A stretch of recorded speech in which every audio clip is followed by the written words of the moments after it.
Welcome to the Tech Egg. Don't get scrambled. Enjoy the video.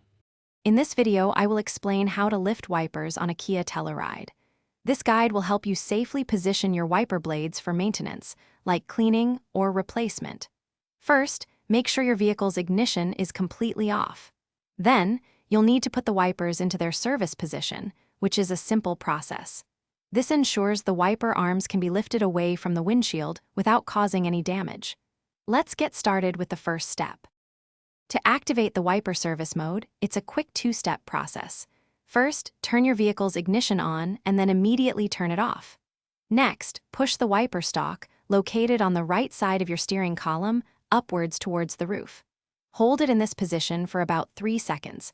You'll notice the wiper arms will then move to a vertical position on the windshield. This is the service mode, making them ready for you to lift. Once the wipers are in their service position, you can manually lift them. Carefully grasp each wiper arm and gently pull it away from the windshield. You'll feel a slight click as the arm locks into an upright, extended position. Make sure the wiper blade itself is not touching the glass. This provides ample space to clean the windshield or to remove and replace the wiper blades without any obstruction. Always be gentle to avoid bending the arms. After you've finished your maintenance, it's time to return the wipers to their normal resting position.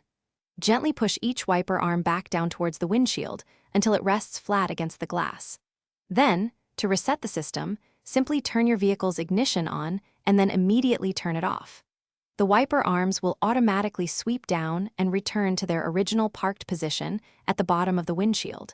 Confirm they are properly seated and ready for your next drive. Thanks for watching. Consider subscribing if I helped unscramble your problems.